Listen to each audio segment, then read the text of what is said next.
I hope all are safe and good health. Yes, sir. All students are coming here. My voice is listened clearly or not? Yes, sir. It is clear. Okay.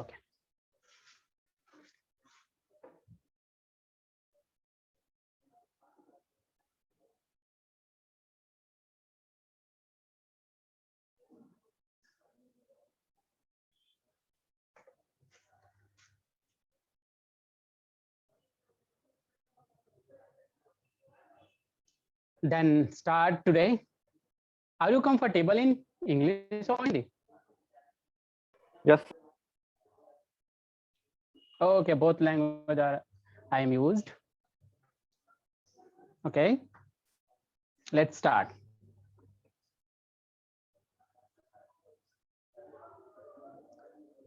Time to time आप लोग reaction देते रहिए, तभी हमको पता चलेगा कि आप प्रेजेंट हैं और अवेलेबल हैं.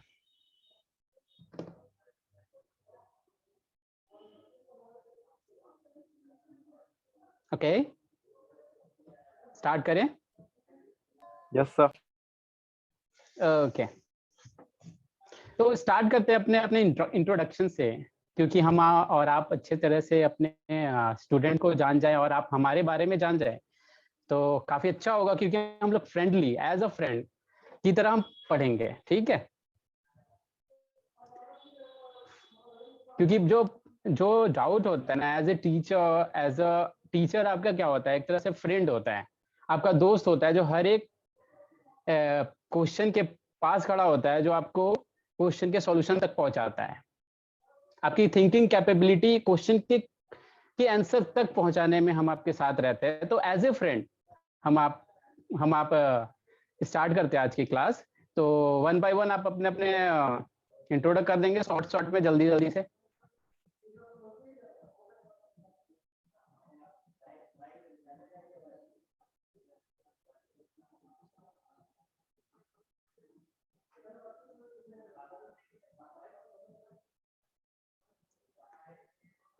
ओके, कोई बात नहीं, आगे चलते हैं. तो मेरा नाम चंद्रमणि है और मैं पिछले 5 सालों से इस मेंटरशिप के लाइन में हूँ और टीचिंग के लाइन में हूँ. और मैंने ऑनलाइन लेक्चर्स में वेदांतु पे मैंने क्रैश कोर्स कराया है.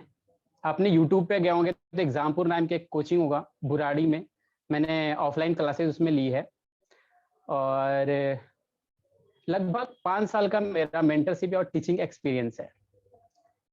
तो हमारी आवाज अब तक पहुंच रही है ना? Yes, sir. Okay right. तो स्टार्ट करते हैं आज का सेशन. तो स्टार्ट करते हैं कि 11th क्लास में हम क्या क्या पढ़ने वाले हैं आज के, क्योंकि आप पिछली वर्ष में ऐसा हुआ था कि कुछ सिलेबस को कट डाउन कर दिया गया था. 30% सिलेबस को कट डाउन कर दिया गया था 11th क्लास का. लेकिन कुछ बच्चे ऐसे भी हैं जो इस साल भी उस सिलेबस को मान के आगे बढ़ रहे हैं. तो मैं चाहता हूं कि आपका सिलेबस, इस साल का सिलेबस जो 2021 to 22 तक की सिलेबस को आपको बता दूं कि आपका सिलेबस क्या होने वाला है. क्योंकि पिछली साल का जो सिलेबस था 30% कट डाउन का, वो हट चुका है और इस साल सिलेबस फिर से रिवाइज किया गया है. और वो सिलेबस आपको मैं बताना चाहता हूँ कि आज आपका सिलेबस क्या होने वाला है, आपका मैथ का सिलेबस क्या होने वाला है आने वाले टाइम के इस सेशन के लिए. ओके, टाइम टू टाइम आप लोग बोलते रहिए, तब पता चलता है, क्योंकि फील आना चाहिए क्लास वाला. आपको ऐसा फील ना आए कि नहीं मैं क्लास में नहीं बैठा. आपको फील आना चाहिए नहीं कि हम टीचर मेरे सामने हैं और मैं क्लास में हूं. तब आप बहुत ही अंदर से मोटिवेट होके पढ़ोगे. ओके ओके, तो सिलेबस डिस्कस करते हैं आज का. हम 11th में क्या क्या पढ़ने वाले हैं, हमारे कौन कौन सा टॉपिक होगा उसके बारे में भी पढ़ने वाले हैं. तो उससे पहले थोड़ा सा एक चीज और बता दूं, जो बच्चों का मैथ वीक है, जहाँ वो पिछली 10th क्लास 9th क्लास में उनको समझ में मैथमेटिक्स नहीं आता था, मैं उनके लिए बहुत ही अच्छा खुशखबरी लेके आया हूँ। खुशखबरी क्या है कि आप पिछले कभी भी मैथ पढ़े नहीं हो, ढंग से नहीं पढ़े होगे बट ढंग से नहीं पढ़े, लेकिन 11th क्लास से अगर आप सिंसियर हो जाओ, आई विल चैलेंज कि आप 100 में से 100 भी ला सकते हो, 100 में से 100 भी ला सकते हो, ये मेरा गारंटी है। ठीक है, तो आप बस ये ध्यान में रखना है कि जैसे जैसे आपको मैथ का सिलेबस जैसे जैसे आपको टॉपिक को कवर किया जा रहा है, बस वैसे वैसे प्रैक्टिस करते जाइए। ठीक है, ओके। Yes sir. थोड़ा क्योंकि मेरा जो कैमरा है ना, क्योंकि मेरे लैपटॉप में मैं चला रहा हूँ पीपीटी और मेरा फोन में कैमरा दिख रहा होगा, इसलिए मेरा व्यू जो होगा ना इधर उधर दिख रहा होगा, इससे आप डिस्टर्ब नहीं होइएगा। ठीक है, ओके। तो आज का सिलेबस स्टार्ट करते हैं। सिलेबस स्टार्ट करते हैं, स्टार्ट करें? Yes sir. Yes sir. Yes sir. सारे बच्चे आ चुके हैं ना, कि कोई बाकी भी रह गया है?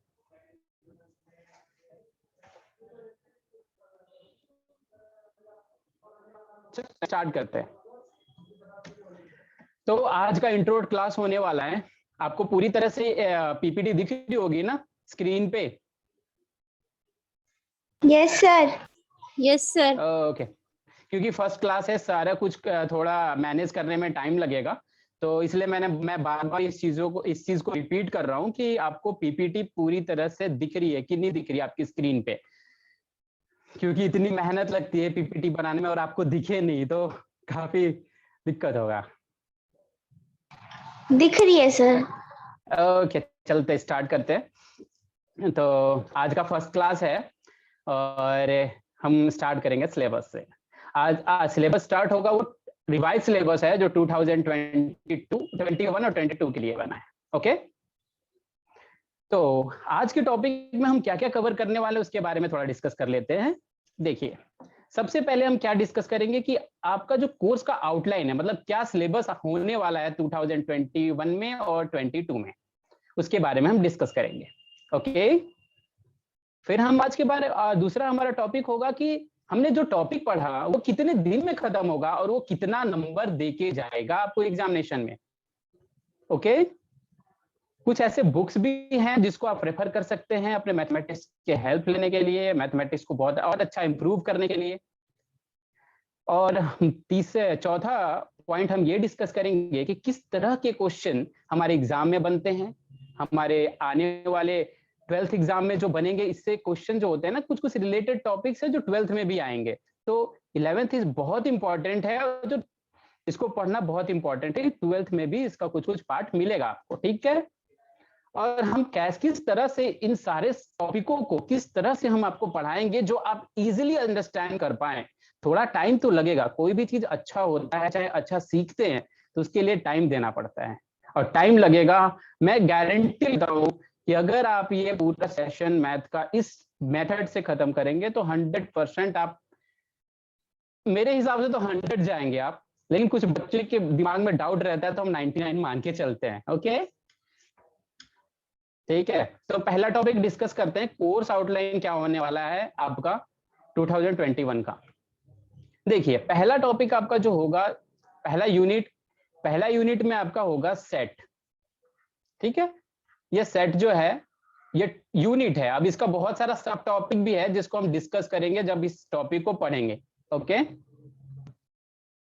दूसरा यूनिट है आपका relation and function. Relation and function में भी आप सेट से रिलेटेड कुछ कुछ टॉपिक्स है, उसको भी हम डिस्कस करने वाले हैं। तीसरा टॉपिक है जो आप इसको थोड़ा बहुत तो जानते ही होंगे क्योंकि 10th क्लास में ये था, ट्रिग्नोमेट्री फंक्शन।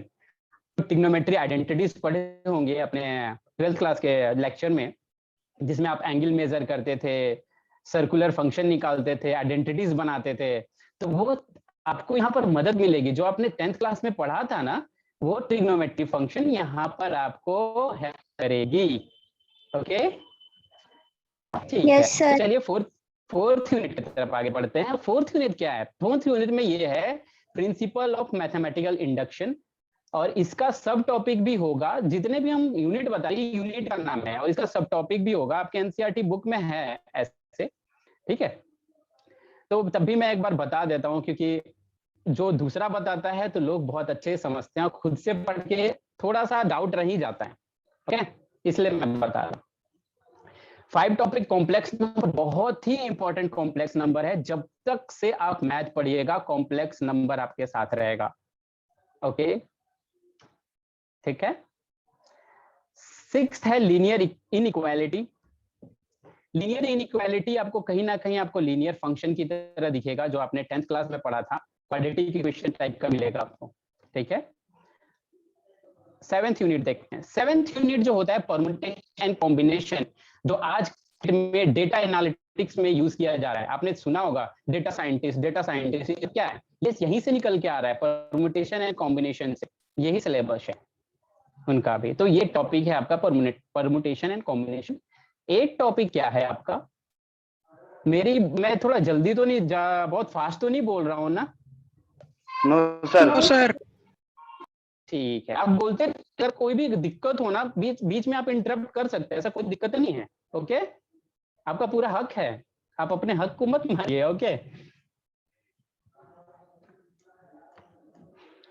ठीक है। 9th यूनिट पे आते हैं। 9th unit sequence and series है, इसका भी सब टॉपिक है सीक्वेंस सीरीज में। स्ट्रेट लाइन जो आपने 10th में भी पढ़ा होगा, 9th में भी है स्ट्रेट लाइन, इनके ये भी आप बहुत अच्छे तरह से जानते होंगे। अगर नहीं भी जानते तो सब कोई दिक्कत परेशानी नहीं है, पूरा चीज डिस्कस करेंगे, 0 to infinity तक जाएंगे, tension not. 11th unit conical section. Conical section में आपको जैसे आप सर्कल है उसको काट दिए, ये कर दिए, वो कर दिए, वो सब हम पढ़ेंगे। और 12th यूनिट है इंट्रोडक्शन 3D ज्योमेट्री का, ठीक है। ज्योमेट्री में जैसे आपका मान लीजिए जो भी हम यूज करते हैं, जैसे आप पिरामिड्स हो गया, उसको कट कर रहे हैं, फिर इसके बाद 3 डायमेंशन में कौन कौन, जैसे एक्स वाई आपने 2 डायमेंशन में देखा होगा, 3 डायमेंशन में एक जेड एक्सिस भी आ जाएगा, ठीक है, इसको पोलर एक्सिस भी बोला जाता है। आगे चलते हैं। 13 यूनिट है जो आपको 12th में बहुत काम आएगा, इसको बोलते हैं लिमिट एंड डेरिवेटिव्स। इस पे पूरी फिजिक्स भी टिकी हुई है। अगर जो बच्चा फिजिक्स में भी इसको फिजिक्स में भी दिक्कत होती है तो वो लिमिट और डेरिवेटिव्स को आगे लेके आगे बढ़ सकता है, क्योंकि बहुत ही इंपॉर्टेंट टॉपिक है, और फिजिक्स में भी काम आएगा, 12th में भी काम आएगा। जितने भी competitive examination on the basis of 12th exam, वो सारे पे ये बहुत ही अच्छा स्कोर देके जाता है। 14 यूनिट की बात करें तो 14 यूनिट एक मैथमेटिकल रीजनिंग टाइप है, मतलब थिंकिंग कैपेबिलिटी को आपको चेक करने की तरीका है, आपकी अंडरस्टैंडिंग चेक करने की तरीका है, वो सिर्फ इसमें यही चीज पढ़ना है, बस आप थिंकिंग कैपेबिलिटी, कितना दिमाग को आप दौड़ा सकते हैं स्पीड में, ओके। स्पीड का तो नाम सुना ही होंगे आप। 15 में स्टैटिस्टिक में हम ग्राफ के बारे में बात करेंगे। ग्राफ अगर किसी बच्चे को ग्राफ समझ में आ गया ना, तो आज के डेट में इसकी बहुत ज्यादा डिमांड है और बहुत ही इंटरेस्टिंग है। आज 11th के बच्चे जो हैं, जो स्टैटिस्टिक्स की बात, इस ग्राफ की बात करें तो आज हाँ बोला जाए। हेलो, कुछ बोल रहे हैं? कोई स्टूडेंट कोई बोल रहे हैं आप? चलिए कोई नहीं, हो सकता है माइक ऑन हो गया, ओके। स्टैटिस्टिक की बात करें तो ग्राफ प्लॉटिंग का एक मैथमेटिकल तरीका है, जिसमें हम ग्राफ प्लॉट करके किसी भी चीज का सॉल्यूशन निकाल सकते हैं इजीली, शॉर्ट में। और 16 की बात करें तो प्रोबेबिलिटी, आप सब जानते होंगे क्योंकि 9 से पढ़ते रह रहे हैं। और लास्ट में हम क्या करेंगे, जब ये सारा टॉपिक खत्म हो जाएगा तो क्वेश्चन प्रैक्टिस करेंगे MCQ के फॉर्म में। क्योंकि देखिए मैथ में क्या है कि आप जब तक से मैथमेटिक्स को सॉल्व नहीं करेंगे तब तक से आप MCQ का आंसर तो दे नहीं सकते। तो यहाँ पर यही चीज है, आपको MCQ में मैं क्वेश्चन दे दूंगा, आपका सॉल्यूशन आपको खुद बना के हमको मेरे जो भी मैं आपको दूंगा बाद में कि आप कहाँ डाउट पूछ सकते हैं, वहाँ डाउट सेशन में आप भेज सकते हैं। फिर इसके बाद जब हमारा टाइम टू टाइम एक एग्जाम टाइप का टेस्ट होगा, जैसे आप एग्जाम हॉल में बैठते हैं ना, एग्जाम हॉल में बैठते तो किसी किसी को घबराहट होती है, अरे बाप रे बाप मेरा छूट गया, मैं ये चीज नहीं पढ़ के आया, मैं वो चीज नहीं पढ़ के आया। तो वो जिस घबराहट को आपको दूर करने के लिए मैंने ऐसा एक सीरीज बनाया है जिसमें आप पूरी तरह से एग्जाम की तरह बैठ के एग्जाम दे सकते हो। पूरा वर्चुअल आपके पास एक एग्जाम पेपर होगा, आप 3 घंटे में आपको पेपर करना होगा, आप आराम से पेपर दीजिए और सबमिट कर दीजिए। वो ऐसा 4-5 सेशन होगा जिसमें आप एग्जाम की सीरीज दे सकते हैं। तो आप जब एग्जाम हॉल में जाइएगा तो आप पहले से ही प्रिपेयर्ड होइएगा कि नहीं मैं सारा एग्जाम का 4 सेशन दे चुका हूँ, 4 सेट बना चुका हूँ, उनको कोई दिक्कत नहीं है। ठीक है, इसलिए मैंने इसको कोर्स आउटलाइन में भी इंक्लूड करा है। कोई दिक्कत परेशानी है कोई स्टूडेंट को? No sir, no sir. तो चलिए तो हम अपने नेक्स्ट टॉपिक के बारे में डिस्कस कर लेते हैं कि जो हमारा सेकंड टॉपिक था कि हम इस सिलेबस को कितनी दिनों में खत्म करेंगे।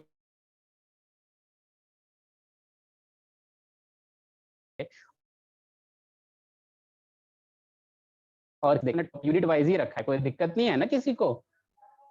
No sir. ओके, देखिए हमारा कोर्स स्ट्रक्चर रहेगा, कितने पीरियड में हम खत्म करने वाले हैं और कितना नंबर देके जाएगा इसके बारे में भी हम डिस्कस करेंगे। तो अब बार बार मैं इस चीज को रिपीट कर रहा हूँ कि कोई बच्चा ये ना समझे कि पुराना सिलेबस बताया जा रहा है, ये एकदम नया सिलेबस है। अभी आप सीबीएसई एकेडमी के साइट पे भी जाके देख सकते हैं। ठीक है, ये आपको मिल जाएगा सिलेबस पूरी तरह। तो 3 घंटे का आपको सबको पता है कि पेपर तो 3 घंटे का होने वाला है और मैक्सिमम 80 मार्क्स देता है 11th क्लास में। ओके, और पहला आपका जो यूनिट होगा वो आपको पता है सेट एंड फंक्शन होगा, जो आपको 23 नंबर एक यूनिट आपको 23 नंबर देके जाएगा। और वो यूनिट जो होगा 60 पीरियड में खत्म होगा, मतलब 60 डेज में खत्म होगा। ऐसा मत समझिएगा कि ये एक ही यूनिट है, इससे 5-6 सब यूनिट से सब टॉपिक भी निकलते हैं। ओके, ठीक है? Yes sir. अब दूसरी टॉपिक की बात करें, दूसरी यूनिट की बात करें तो दूसरी यूनिट है अलजेब्रा। अलजेब्रा में आप सब जानते होंगे कि इसमें आपको मैथमेटिकल इंडक्शन मिल जाएगा, कॉम्प्लेक्स नंबर, लीनियर इनइक्वालिटी मिल जाएगा। ये सारे टॉपिक आपको अलजेब्रा में मिलेगा, जो 30 नंबर आपको एग्जाम में देगा। अगर आप इसको कंप्लीट करते हैं, बहुत अच्छे से प्रैक्टिस करते हैं, तो आपको 30 नंबर बहुत ही इजीली आपको दे देगा। और 70 डेज आपको इसको पढ़ने के लिए चाहिए। ठीक है, आपको लग रहा होगा दिन काफी ज्यादा है, बट लेकिन दिन ऐसे निकल जाएंगे ना, जब ये टॉपिक आपको इंटरेस्टिंग लगेगा, ऐसे निकल जाएंगे कि आप कहेंगे यार और भी दिन होना चाहिए था। ठीक है, और कोऑर्डिनेट ज्योमेट्री की बात करें तो कोऑर्डिनेट ज्योमेट्री आपको ज्यादा नंबर तो नहीं देगा, लेकिन आपको 12th में बहुत सहूलियत देगा कि चलिए आपने कोऑर्डिनेट ज्योमेट्री पढ़ी है, चलो भाई आ जाओ 12th में तुमको बहुत ही आराम हो जाएगा कोऑर्डिनेट ज्योमेट्री अगर अच्छे से कर लेते हो तो। 40 दिनों में ये खत्म होगा कोऑर्डिनेट ज्योमेट्री। बात कर लेते हैं कैलकुलस। कैलकुलस बहुत ही इंपॉर्टेंट है। ठीक है, बहुत ही इंपॉर्टेंट है ये कैलकुलस। अभी आपको लग रहा होगा कि ये बहुत कम नंबर देके जा रहा है, लेकिन इसका यूज आपको फिजिक्स में मिलेगा, 12th क्लास में मिलेगा, और कहीं ना कहीं कैलकुलस तो आपको कॉम्पिटिटिव एग्जामिनेशन में भी मिलते हैं। ठीक है, ये 30 दिन में मतलब 30 डेज में खत्म होगा। ठीक है, ये जो डेज है ना, ये मतलब सीबीएसई के हिसाब से है, सीबीएसई का जो पैटर्न है उसके हिसाब से। मैं अपने हिसाब से नहीं बोल रहा कि इतना दिन लगेगा, ये सीबीएसई के सिलेबस कहती है अगर आप बहुत ही ढंग से कि मैथमेटिक्स को पढ़ते हैं तो आपको इतना दिन देना ही होगा। Okay, yes sir. Code 5th की बात कर लेते हैं, जो हमारा 5th यूनिट है मैथमेटिकल रीजनिंग। आपको ज्यादा नंबर तो देके नहीं जाएगा, 2 नंबर ही देगा, बट लेकिन ये 2 नंबर ही बहुत इंपॉर्टेंट होता है क्योंकि बहुत ही इजी टॉपिक है। ठीक, बहुत ही इजी है। ठीक है, ये आपको 10 दिन में खत्म हो जाएगा, 10 डेज में खत्म हो जाएगा। लास्ट टॉपिक है स्टैटिक एंड प्रोबेबिलिटी। ये जैसे मैंने दोनों यूनिट को अलग अलग डिवाइड करके बताया था पहले, ये दोनों मिलकर 10 नंबर आपको दे के जाएंगे। और ये तो आप स्टैटिक और प्रोबेबिलिटी आपने 8 में भी पढ़ा होगा, 9th में भी पढ़ा होगा, 10th में भी पढ़ा होगा और 11th में और 12th में भी प्रोबेबिलिटी मिलेगी आपको। इसीलिए आप घबराना नहीं है, बहुत ही आसान चीज है। कहा जाता है, साइंटिस्ट कहते हैं कि मैथमेटिक्स से आसान साइंस स्ट्रीम में कोई भी सब्जेक्ट नहीं है, ठीक है। और यहाँ पर आपको कहीं ना कहीं आपकी मेंटल एबिलिटी को इम्प्रूव करता है मैथमेटिक्स, ठीक है। तो ये हो गया आपका 30 डेज में खत्म करेंगे। टोटल अगर बात करें तो ये टोटल नंबर हो जाता है 80 नंबर आपको टोटल ये पूरी यूनिट पढ़ने पर मिलेगा। अगर बहुत ही ढंग से पढ़ते हैं तो आपको 80 में से 80 मिल जाएगा। और 240 दिनों में हम इस मैथ के सिलेबस को बहुत ही आराम से, बहुत ही प्रैक्टिस कर करके खत्म करेंगे। और इंटरनल असेसमेंट में आपको 20 नंबर जो स्कूल से मिलता है वो मिलेगा, जो आपने इंटरनल में बहुत अच्छा परफॉर्म करा होगा और बहुत ही अच्छा ये करा होगा। यूनिट जो टेस्ट होते हैं वो टेस्ट में अच्छा परफॉर्म करेंगे तो उसके हिसाब से इंटरनल आपको दिया जाएगा। और नीचे एक नोट लिखा होगा, डेस्क के लिखा होगा, no chapter and slash unit wise weightage care to be taken to cover all the chapters. Okay, इसको भी ध्यान में रखेंगे। चलिए, तो अब हमको सब चीज तो जान गए कि भाई पढ़ना क्या क्या है, लेकिन किताबें क्या चाहिए। इस चीज को, ये सारे यूनिट को पढ़ने के लिए हमारे पास कौन कौन सी बुक होनी चाहिए ही चाहिए। पहला तो आप जानते हैं एनसीईआरटी एवरग्रीन, सॉरी यहाँ पर 12th लिख गया है, टाइपिंग मिस्टेक है, ये 11th क्लास है क्योंकि ये 12th क्लास हो गया होगा, टाइपिंग मिस्टेक है, तो इसको थोड़ा सा आप मैनेज कर लेंगे। अब तो बच्चे नहीं रहे हैं, आप 11th 12th के बच्चे हैं तो आप समझ रहे होंगे। एनसीईआरटी के, सॉरी यहाँ पर 2 पार्ट है क्योंकि ये 12th का सिलेबस, 12th का मैथमेटिक्स का पार्ट दिख गया है, यहाँ पर सेकंड पार्ट नहीं होगा। ओके, ये आपका सेकंड पार्ट नहीं होगा, टाइपिंग मिस्टेक हो गया है। तो मैथमेटिक्स का एनसीईआरटी आपको चाहिए ही चाहिए। आप सब जानते हैं कि एनसीईआरटी से ही क्वेश्चन बनते हैं और एनसीईआरटी ही बहुत अच्छी बुक्स भी है। अगर आप रेफरेंस लेना चाहते हैं किसी किताब की तो वहां पर आप पिक्चर भी देख रहे होंगे कि आपकी मैथ की बुक कैसे दिखेगी, ठीक है। और अगर आपको लगता है कि नहीं, हम बहुत ज्यादा प्रैक्टिस करना चाहते हैं, हम आगे का कॉम्पिटिटिव एग्जाम को भी क्रैक करना चाहते हैं साथ साथ में, तो आप आर.डी. शर्मा को रेफर कर सकते हैं और आर.एस. अग्रवाल को भी रेफर कर सकते हैं। देखिए, किताबें सब अच्छी होती है, डिपेंड करता है आप कितना क्वेश्चन इस किताब से कर पाते हैं, ठीक है। किताब सब अच्छा होता है, आर.डी. शर्मा और यहाँ पर आर.एस. अग्रवाल का मैथ है, ठीक है। आप इस रेफरेंस बुक को भी रेफर कर सकते हैं। और आज की डेट में तो सारा का सारा पीडीएफ अवेलेबल है नेट पे, तो आप इसको बहुत आसानी से फाइंड आउट भी कर सकते हैं। अगर नहीं भी लेना चाहते हैं, एनसीईआरटी का बुक ले लीजिए, पैसा ज्यादा खर्च करने की जरूरत नहीं है। आज के टेक्नोलॉजी को यूज करिए और इसको आप पीडीएफ के फॉर्म में रखिए और ये बुक को आप हार्ड कॉपी मतलब बुक खरीद लीजिए एनसीईआरटी का। और जब क्वेश्चन कर रहे हैं तो क्वेश्चन सिर्फ देखने के लिए पीडीएफ रख लीजिए। अगर आपको लगता है कि मैं पीडीएफ से थोड़ा, बहुत बच्चे ऐसे भी होते हैं जिसको पीडीएफ अच्छा नहीं लगता है पढ़ने में, तो वो बुक परचेज कर सकते हैं। कोई डाउट? No sir. अभी तक सब ठीक है? आपको ठीक लग रहा है? Yes sir. ओके, आगे बढ़े। Yes sir. चलिए, तो अब डिस्कस कर लेते हैं। ठीक है, आपने तो बता दिया सिलेबस कैसा आएगा, सिलेबस का यूनिट कैसा आएगा, फिर आपने सब कुछ बता दिया, आपने मार्क्स बता दिया कैसा आएगा, लेकिन ये बताइए कि क्वेश्चन कैसे आते हैं एग्जामिनेशन में।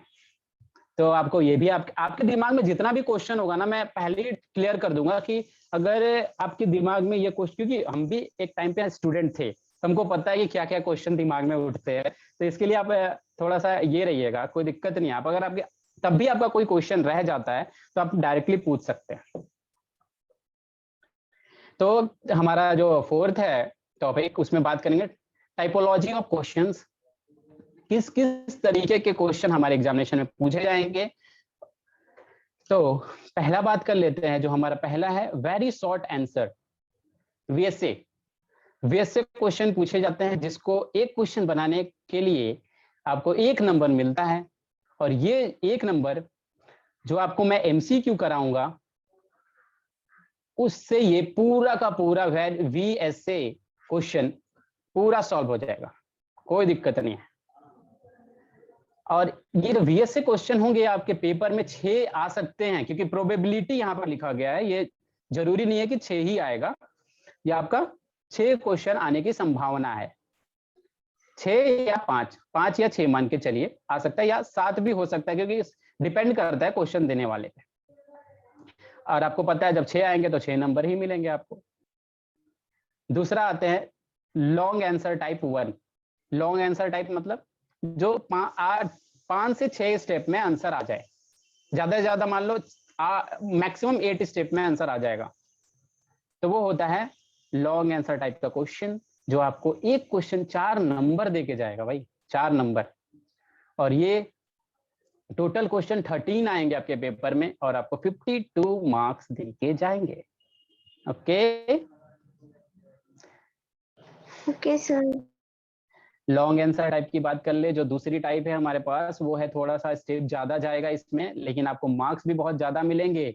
और सबसे पहले ये जो है आपको बहुत ही मैक्सिमम मार्क्स देके जाएंगे, और मैक्सिमम को लगता है 13 से 14 स्टेप में ये आंसर इसके आते हैं मैक्सिमम, मतलब एवरेज लेके चलते हैं तो पूरे सिलेबस को अगर एवरेज निकाले तो 13 से 14 स्टेप में आप इसका आंसर इजीली निकाल सकते हैं। और ये 7 क्वेश्चन आएंगे आपके एग्जामिनेशन में लॉन्ग आंसर टाइप 2 के, और आपको 42 मार्क्स देके जाएंगे। ठीक है, आपको टोटल हो गया 26। ये आप जो 100 मार्क्स देख रहे होंगे, आपको लग रहा होगा आपने तो अभी 80 बोला था, मैंने सबको इंक्लूड कर दिया है। जो आपका इंटरनल होगा, जो आपके असेसमेंट होंगे, सबको इंक्लूड कर दिया है, उसके हिसाब से मैं बोल रहा हूँ। ओके, कोई डाउट नहीं है ना? No sir. ठीक है, तो 80 मार्क्स आपको देके जाएगा। ठीक है, आगे बढ़ते हैं।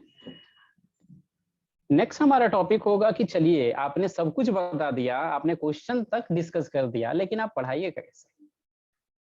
पढ़ाइएगा कैसे? हमको मैथ से तो बहुत हेजिटेशन होता है, डर लगता है भाई, हमको दिक्कत होती है, परेशानी होती है मैथ में। तो किस किस तरीके से मैथ को समझा जाए, आप किस तरीके से बताएंगे, किस तरीके से हम मैथ को बहुत इजी कर पाएंगे, उसके बारे में थोड़ा डिस्कस कर लेते हैं। ठीक है, तो सबसे पहले देखिए, मैथ के जितने भी क्वेश्चंस होते हैं वो सारे अंडरस्टैंडिंग बेस्ड होते हैं। मतलब आप अगर मैथ के किसी भी क्वेश्चन को आप बहुत ही समझ जाते हैं कि कहना क्या चाहता है, क्योंकि देखिए यहाँ पर क्या है, सब चीज कॉन्सेप्ट पे बेस होता है। ठीक है, तो आप मैथ को इजीली अंडरस्टैंड कर पाएंगे तो आप आराम से आपको क्वेश्चन बन जाएगा। दूसरी चीज, मैथ के क्वेश्चन किस पे बेस्ड होते हैं? मैथ के क्वेश्चन पहले आपको अंडरस्टैंडिंग पे बेस्ड होते हैं, दूसरे जो आपको एप्लीकेशन दिख रहे होंगे उस पे बेस्ड होते हैं। जो अंडरस्टैंडिंग वाले क्वेश्चन होंगे, एक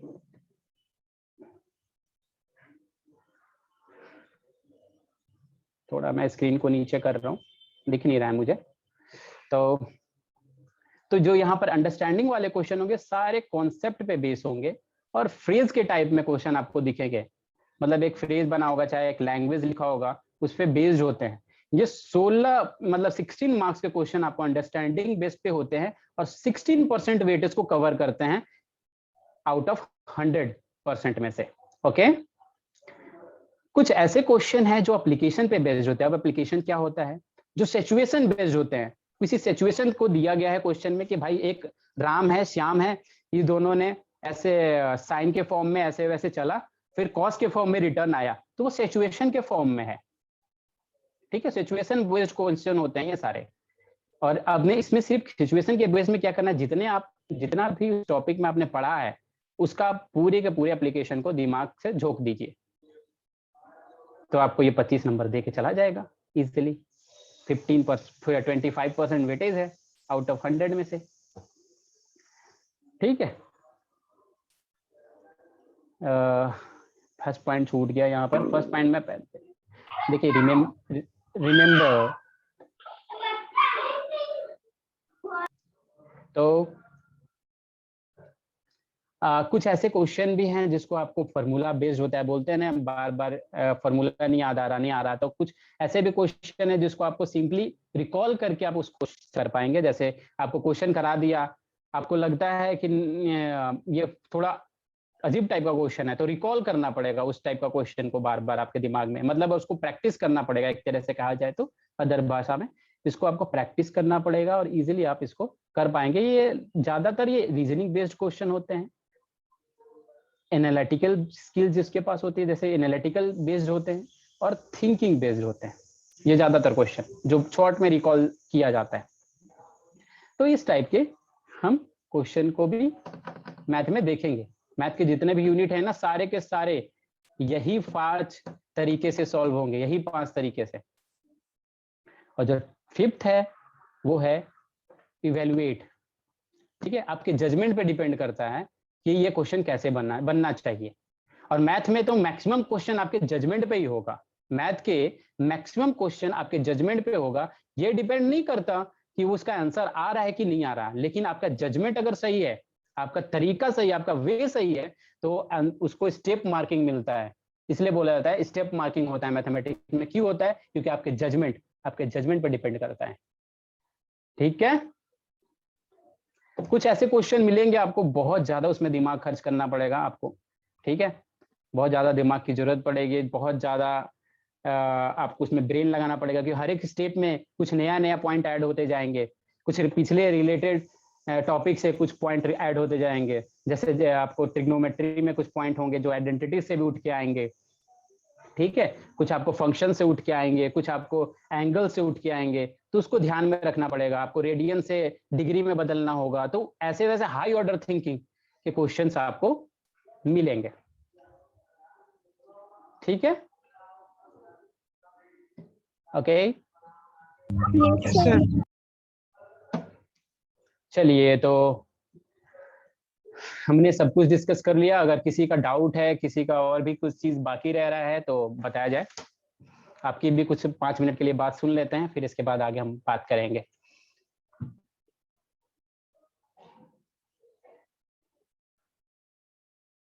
अपना अपना कुछ सुझाव देना चाहते हैं क्या सिलेबस में?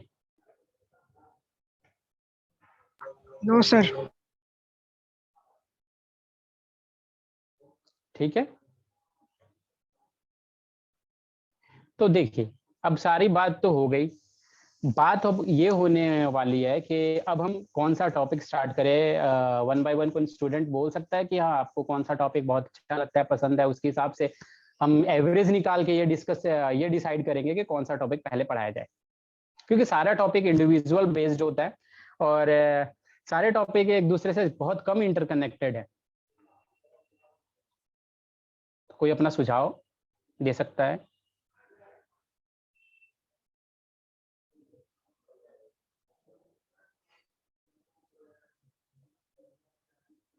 कोई भी नहीं देना चाहता? हाँ, फर्स्ट चैप्टर से पढ़ना चाहेंगे आप? Yes, sir. सारे के सारे? Yes, sir. Yes, चलिए, sir.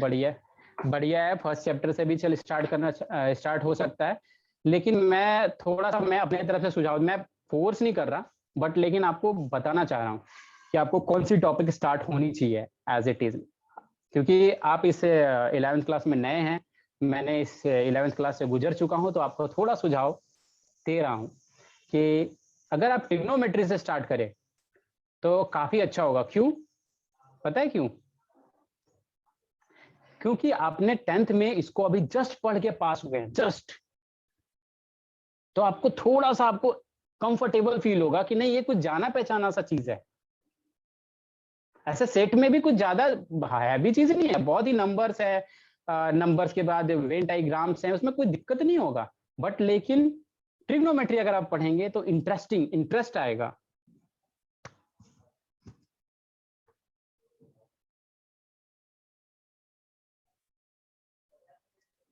ट्रिग्नोमेट्री स्टार्ट करें या आपका सेट स्टार्ट करें?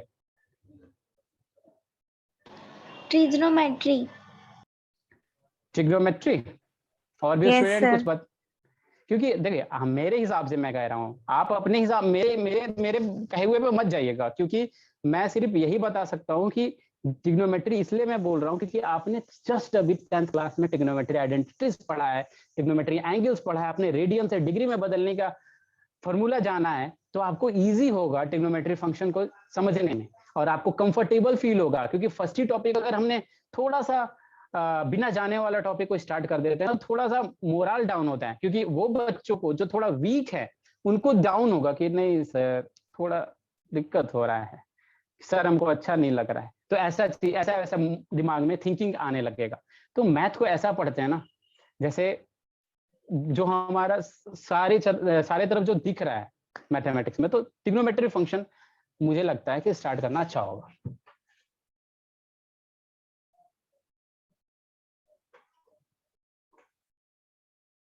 Yes sir.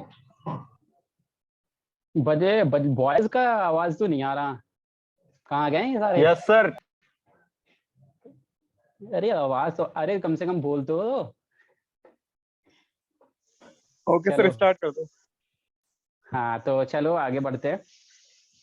तो देखो, किसी भी सब्जेक्ट को स्टार्ट करने से पहले, किसी भी सब्जेक्ट, अगर तुम कोई भी सब्जेक्ट मैथ के अलावा भी कोई भी सब्जेक्ट अगर पढ़ रहे हो, तो मेरा नाम रखा हुआ है चंद्रमणि, तो मेरे नाम के पीछे भी कोई कारण होगा, आपके नाम के पीछे भी कारण होगा, जैसे दीक्षा है, ठीक है, उस तरह से उनके नाम के पीछे भी कोई कारण होगा। तो मैथमेटिक्स का नाम कैसे पढ़ा, उसके बारे में भी जानना जरूरी नहीं है कि मैथमेटिक्स हम क्यों पढ़ रहे हैं, इतना मेहनत क्यों कर रहे हैं, आज के डेट में क्या यूज है मैथमेटिक्स। बहुत सारे लोग हमसे क्वेश्चन पूछते हैं कि यार इतना सारा मैथमेटिक्स तुम पढ़ा रहे हो या पढ़ रहे हो, इसका आज डे टू डे लाइफ में क्या यूज है। तो पता होना चाहिए ना कि भाई हम जो चीज करने जा रहे हैं, ये तो गलत